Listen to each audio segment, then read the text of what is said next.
Usually when we talk about consuming information or learning something new, there's this immense unspoken expectation of optimization. Oh, absolutely. Everything has to be optimized. Right. Like we tend to treat our brains like servers. You find an article, you extract the data, you file away the bullet points, and then you move immediately on to the next task just to be as, I don't know, efficient as possible. Yeah, it's a highly utilitarian mindset. We're trained to want the return on investment, for our attention to be immediate and, well, measurable. Mm-hmm. Everything is about the takeaway, right? The actionable insight, the life hack that will shave 10 seconds off your morning routine. We are essentially just speed reading our way through life. We really are. And it leaves you feeling entirely drained. Completely. But then you stumble into a completely different approach to ideas and creativity. And suddenly, all that rigid optimization just feels exhausting and, honestly, a little bit silly. It really highlights how absurd it is. Yeah, exactly. So today, we're taking you on a deep dive into an absolute antidote to that constant information overload. We're exploring this really fascinating philosophy of creativity through the lens of a blog post by the author and artist Sark. Sark, yeah. And she's looking back at her 1992 book, which has just this incredible title, Inspiration Sandwich, Eat This Book. It is a remarkable piece of work to revisit. And what we're going to explore today isn't just about a single book from the early 90s. Right. It's really a radical, decades-old alternative to how we're fundamentally taught to operate as adults. I mean, it is about consuming inspiration like ripe fruit, taking off your shoes, and literally coloring outside the lines. Okay, let's unpack this. Yeah. Because to figure out how we can break the rigid rules of adulthood to unlock what Sark calls wonderful new worlds. Spelled with 2 L's. Yes, spelled with the 2 L's to really emphasize being full of wonder. But to get there, we have to actually look at the physical object itself. She completely disrupts the traditional linear way you and I are taught to read a book from the time we're in kindergarten. What's fascinating here is that the disruption is entirely intentional. It's highly tactile, and it actually starts before you even read a single word. Right, because of how it looks. Exactly. This book was published in 1992, and instead of standard typeface, it's entirely handwritten and drawn by the author. Which is wild. It is. That alone breaks the standard convention of neat, standardized margins and, authoritative printed text. When you see handwriting, you immediately shift from receiving a formal lecture to reading a personal letter. You really do. It feels so intimate. And the printing process itself was also a rebellion. The text mentions it was printed in signatures of black and white pages, but they were mixed in with full color pages. Yes, very deliberate. And the explicit reason for this was to prompt the readers to physically color in the book themselves. Sark actually notes in her blog how much she loved that people took the opportunity to color in those black and white pages. It makes it interactive. Totally. Plus, you have the directive right on the cover. Like, eat this book. She uses this metaphor of her books being like ripe fruit where you can just, take a bite from anywhere and receive nourishment. You don't have to start at page 1. No. You are expressly told not to read it front to back. In fact, she instructs the reader to pick a random number between 1 and 46, and whatever number you pick, that's the chapter you start with. And by doing that, she completely shatters the hierarchical structure of a book. Mm-hmm. There's no beginning, middle, and end being forced upon you by some authority figure. You're the one initiating the journey based on a random choice, which really surrenders your need for control. It kind of feels like a precursor to the modern adult coloring book craze we see everywhere today, but smashed together with a choose-your-own-adventure novel. That's a great way to put it. But hold on, I have to challenge this concept just a bit. Sure. In practice, is jumping around a book randomly and scribbling in the margins actually changing how you process the information, or is it just a fun gimmick to sell a quirky book? No, that goes right to the heart of the cognitive process, actually. Oh, really? Yeah. By making the book a participatory, nonlinear experience, it completely bypasses that utilitarian brain-as-a-server mindset we were just talking about earlier. The optimization thing. Right. When you're reading merely to extract data, your brain is in a state of high alert, filtering out what it deems unnecessary. Yeah, you're just skimming for the bullet points. Exactly. But when you're asked to pick a random number, and then you're handed a crayon and told to fill in the visual gaps on the page, you cease to be a passive consumer of information. You really turn the consumption of knowledge into an active, creative collaboration. Oh, I see. So you aren't just reading Sark's book.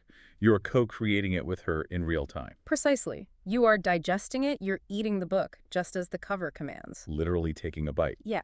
When you slow down to physically color a page rather than speed reading to get to the conclusion, your brainwaves literally shift. You allow the ideas to simmer in your subconscious rather than just caching them in your short-term memory.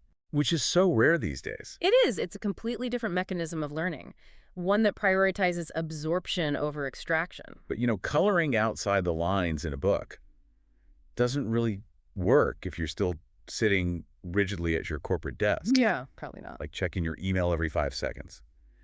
Your physical environment dictates your mental state, which is why Sark demands a complete shift in where and who you are when you read. She's very specific about this. She wants to pull you away from your adult mindset, back into a state of primal play.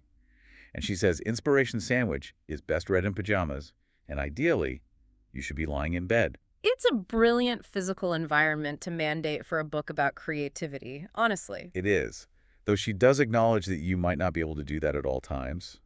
She says if you happen to be in the clothed vertical world, you must at least take your shoes off. The clothed vertical world. I know, that phrase is such a devastatingly accurate description of adulthood. It really is. Everyone is dressed up in these restrictive outfits, standing upright, projecting authority and defense. But let's be practical for a second. Okay.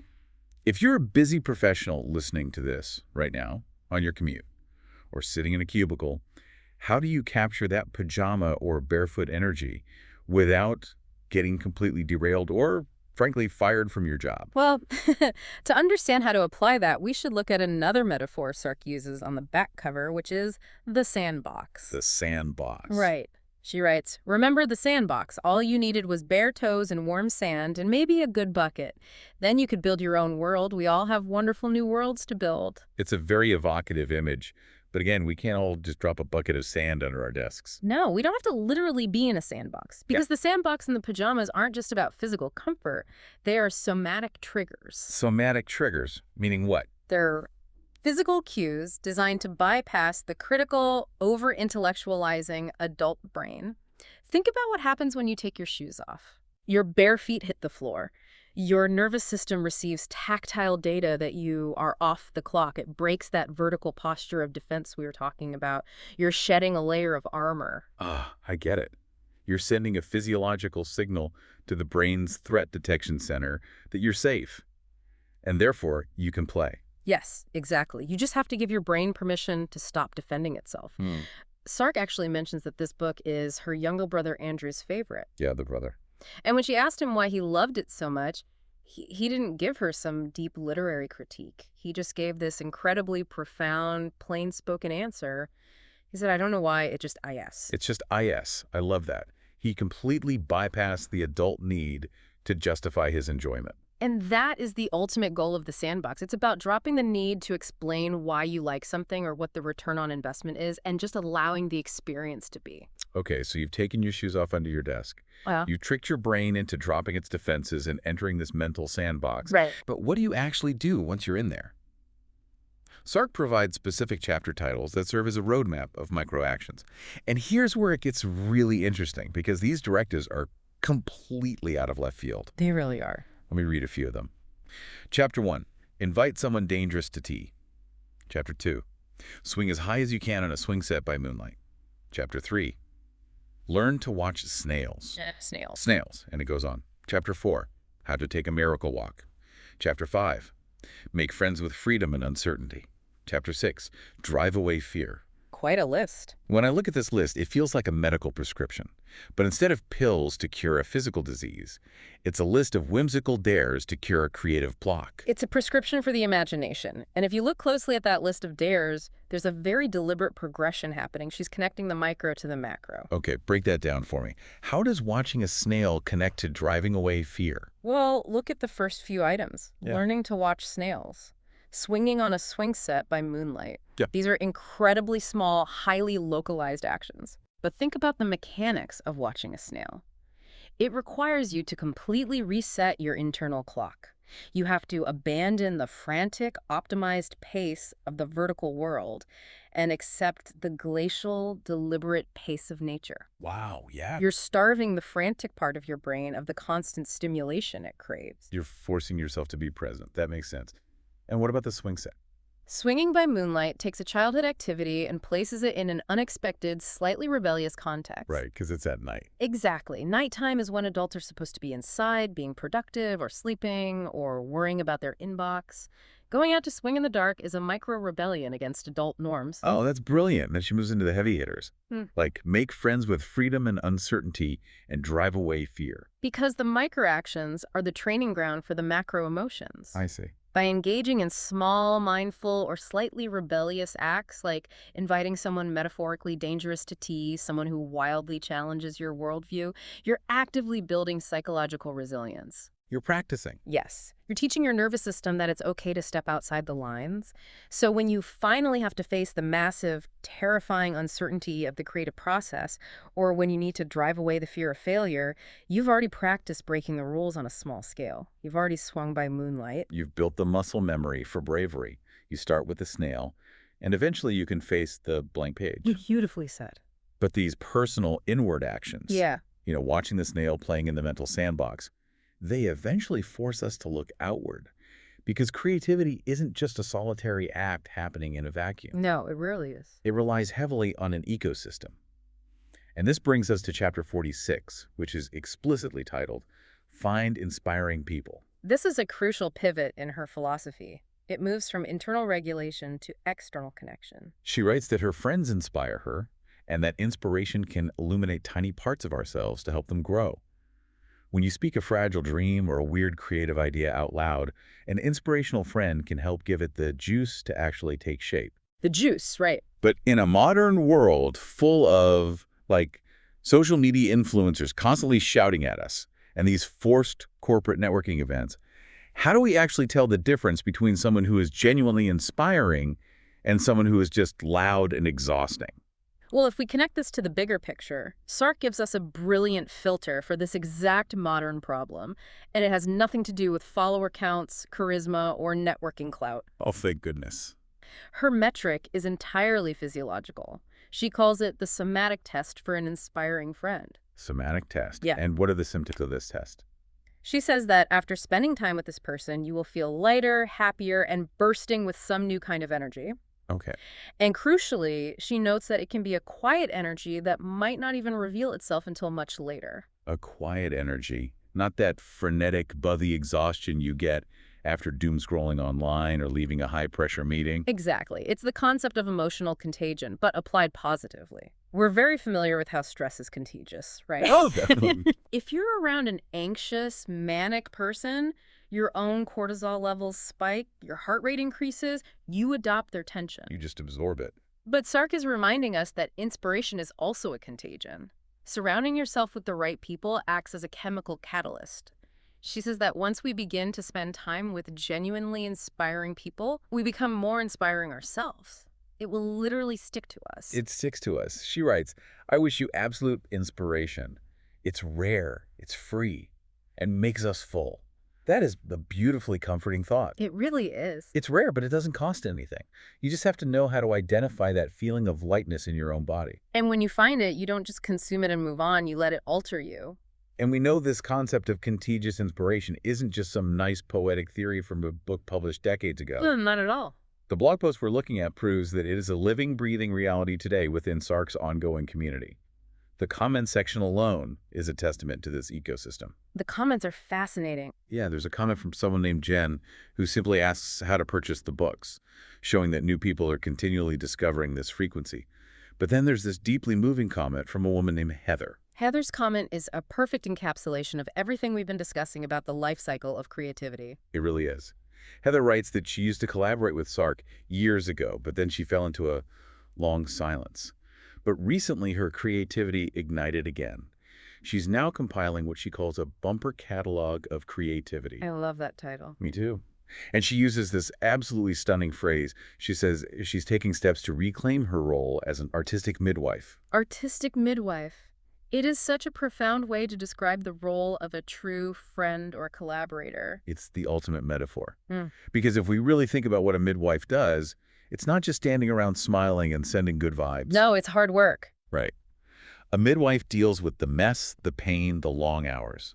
They don't give birth to the baby for you. They guide, they support, they provide the safe, fiercely protected environment for someone else to do the agonizing, beautiful work of bringing something entirely new into the world. That's a great point. Being an artistic midwife means holding space for someone else's messy, creative process without judging it. So what does this all mean for you, the listener, today? Well, this raises an important question about the true value of knowledge and inspiration. The source material notes Sark's own ongoing journey. She mentions turning 70, which she playfully refers to as reaching level 7 or 70. Gamifying age. That is so perfectly in line with the sandbox mindset. It is, and it proves that creativity has no expiration date. She's still finding miracles in everyday moments, like seeing her partner David in a Santa hat on Christmas morning, and realizing that the simple joy of that image is a miracle in itself. Just a quiet little miracle. Right. And the lesson here is that the end goal of consuming inspiration is not just hoarding it for yourself to optimize your own life or boost your own productivity. The ultimate endpoint of this entire process is becoming an artistic midwife for someone else's dormant creativity. You absorb the inspiration that sticks to you, and instead of treating it like a data point on a server, you pass the contagion on. Exactly. You help give someone else's fragile dream the juice to take shape. Heather experienced a long silence. That happens to all of us. It really does. The vertical world gets heavy and we forget how to play. But because she was plugged into this ecosystem of contagious inspiration, the spark eventually returned, and she immediately turned her focus back to helping others birth their ideas. It's a beautiful, self-sustaining cycle. Hmm. So as we wrap up this deep dive, let's briefly trace the path we've walked today. Let's do it. We started by looking at how to break the rigid rules of traditional consumption, realizing that a book, or really any piece of information, can be a tactile playground, not just a data source to be strip mined. Right, active collaboration. We talked about the necessity of escaping the closed vertical world by finding our somatic triggers, taking off our shoes, and mentally stepping back into the sandbox so we don't have to justify our joy. And we explored how micro actions like forcing ourselves to watch snails or embracing the controlled rebellion of swinging by moonlight actually build the neurological resilience we need to eventually drive away macro fears. And finally, we discovered the physical somatic test for finding genuinely inspiring people. Seeking out those rare individuals who leave you with a quiet, lingering energy so that you can soak up that contagion and eventually become an artistic midwife for others. It all comes back to that initial radical instruction on the cover of the 1992 book. Eat this book. Eat this book. So we want to leave you with a final thought to mull over today as you re-enter the vertical world. If inspiration truly is a sandwich and we're meant to deeply eat and digest the ideas we consume, take a hard, honest look at your current information diet. That's a great challenge. Are you constantly consuming heavy, anxiety-inducing data that keeps you trapped in a defensive posture, endlessly optimizing your stress? Or are you actively seeking out the rare, free nourishment, the ripe fruit, that gives you the quiet energy you need to build a wonderful new world? It is entirely up to you what you put on your plate and whose plate you help fill next. It really is. Thank you so much for joining us on this deep dive today. We hope you take a moment to slip off your shoes under your desk, step into your own sandbox, and take a big bite out of something inspiring. Until next time.